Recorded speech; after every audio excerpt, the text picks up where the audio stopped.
first time, nor would I be the last. Claiming occupation in your weapon-laden past. So allow me one confession. So we will be doing 2 very small incisions on your breast. I will remove the sentinel lymph node. As we discussed, this may or may not be cancerous. I need your permission. If the pathologist finds it's cancerous, we may need to remove more lymph nodes. Sure. Whatever it takes. We caught this in time. You're gonna be okay.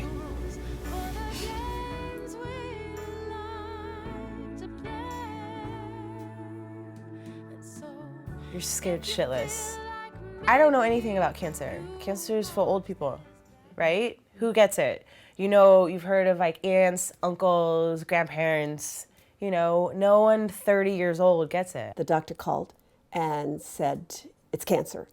I just wanted to get away. It's like I wanted to run. And looking back, I'm sure I just wanted to run away from the news, from the cancer. At that time, I think the first thing that went through my mind was, this can't be. I just wanted to cocoon myself in. I couldn't believe it. I was completely numb, you know, like it's not happening to me, you know. My concern was how not to affect my children and my husband.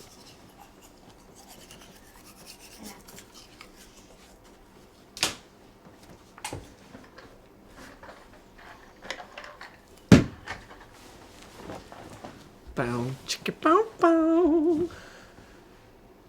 Don't. Uh-huh. Stop. Uh-huh. Come on, we have 15 minutes before the kids get up. Yeah, but I have to get ready for work. Mm-hmm. Okay, it's your turn to take the kids to school. Ooh.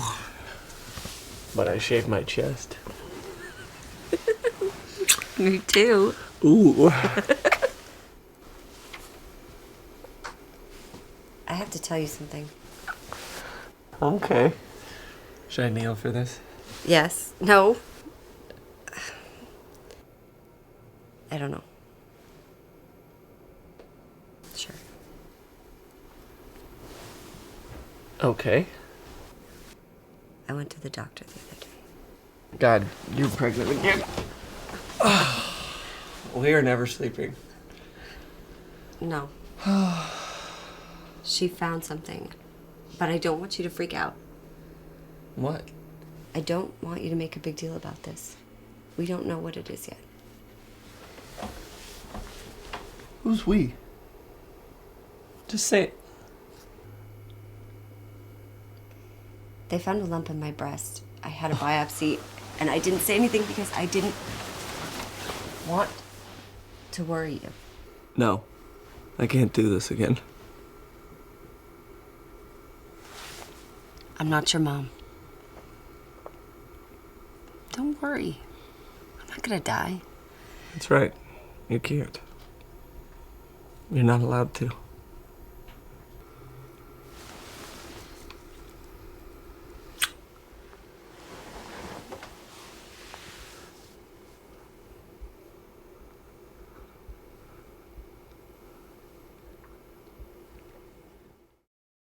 Honestly, I didn't worry about what kind of cancer I had or what. I was thinking, how can I tell my family that not only the father, but I had the cancer too. I was the pillaster of the family, I was the support system, I was the strength of the family, and this was a sign of weakness. My mom was in the latter stages of Alzheimer's, and I was her sole caregiver. I was single. My job, I was controller of a Toyota dealership, which was going through a lot of changes and very stressful at that time. And it was like, no, I don't need another thing in my life. This has got to go away. Being diagnosed with a cancer, especially breast cancer, is difficult when you're young and single. because I had just come out of a relationship, and you know, it was freaking scary doing it by myself. There wasn't really that person at 3 o'clock in the morning to sit there and rub my back when I was crying my eyes out, you know? And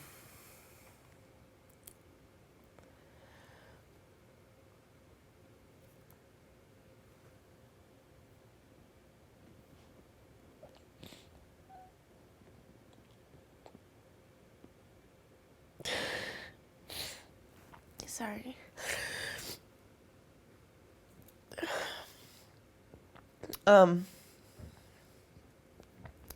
So yeah, I mean, yeah, thinking about dating when God knows what kind of deformity I was gonna start to face, and it was hard. I mean, you know, women's breasts, you know, where they're like in the middle of our body, and they're, you know, obviously viewed upon by men in a very favorable way. So, yeah, you know, I was like, holy crap. Like, what, I mean, am I going to lose both? Like, am I going to be titless? Like, I'm never going to get laid again? I mean, all these things kind of, you know, they come into your mind, and then, you know, you call your girlfriends and they calm you down, and they're like, stop, don't worry about it. You're going to be totally fine. You're probably going to come out with a better act than you did before.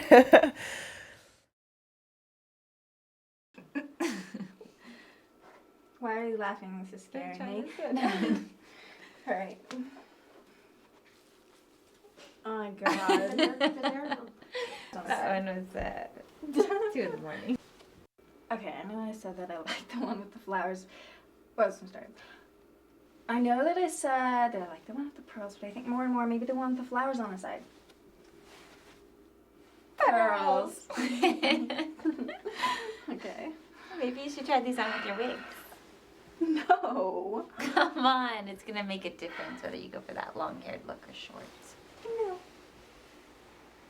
I'm gonna go get them. I think they're in the car. You should try these on with your wigs. I don't want to wear a wig on my wedding day. Oh, you're gonna go for the Sinead look. It's ballsy. No, I'm not going to do chemo. We'll discuss everything after the wedding. Definitely after the honeymoon. And you're gonna postpone treatment and leave Mark in the dark about this? Well, it might make all the difference. What are you afraid of? He's not gonna love you anymore? It is my decision. I made it. Well, you're being stupid. Come on, he's gonna love you if you have a giant wart on your nose and a big old hair growing out of it. But he wants kids, Susan. How am I supposed to give him that if my body's all fried from chemo? Tell me what to do. It's gonna be okay. I had told my doctors, I said, look, I need to freeze my eggs. Just in case, whatever. I said, do I have time? Because I know a lot of girls, you know, or a lot of men too, just who are diagnosed, and then by the time they find the tumors, it can be too late. I was really fortunate that, you know, I found my tumor, Shannon found my tumor when he did, and that it was, you know, early stages, and I had that extra month, you know, to freeze my eggs. About a year before, I had been approached by Carrie Lazar, who I had worked with on another film. We were in a film together about this breast cancer short that she was working on, and would I be interested in being part of it. And so she had contacted me some time back about that, and then it had been sort of on hold, and I'd read an early script and I was really interested in it. So that was one of the first things I started thinking about is, oh my goodness, I've committed to be in a film about breast cancer and portray a woman who has breast cancer and has been treated for it, and now here I am with this diagnosis. So it was just kind of strange that it would happen at the same time.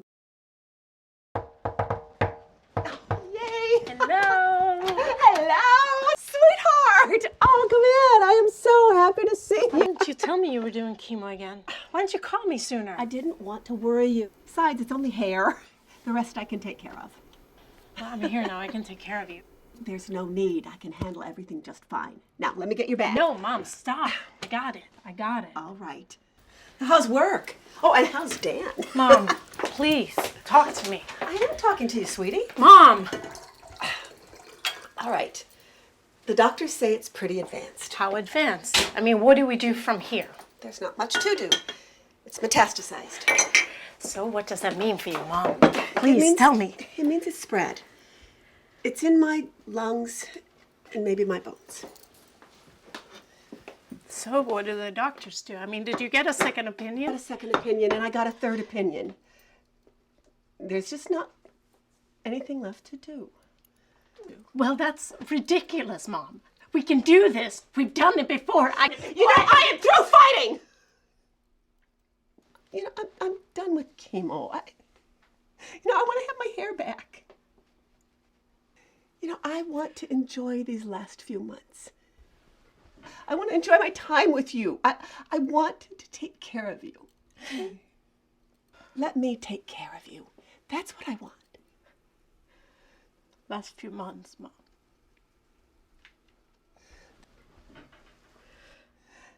The doctors say I have less than a year, but they could be wrong.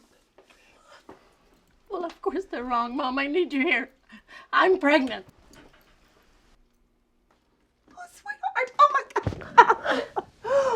When did you find out? I'm so happy for you. Yeah, me too.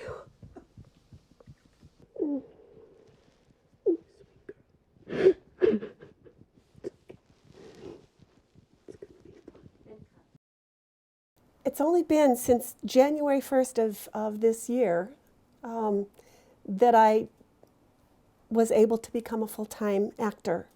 So I felt like, you know, this really sucks that I finally am doing what I have always wanted to do with my life, and I don't have hair, and so it makes it really hard. So the anticipation of the hair loss was just horrible. And if you told me a couple of months ago I would be sitting here with a camera running with no hair, I would never have believed you. This has been something that I've had to deal with, to go through, to get through, that it will inform the rest of my life. You know, one of the people I know keeps saying, once you walk through the cancer door, you could never go back again. And that's true. It's different. My life will be forever changed. It will never be the same. But it doesn't have to be all about cancer. It's so overwhelming because you don't know anything. You don't know if you're gonna die. You don't know if you're gonna die. It's also given me things that I would never have gotten in the past. It's given me some amazing relationships and friends that I know that I will have forever now, that I would not have gotten the chance to have.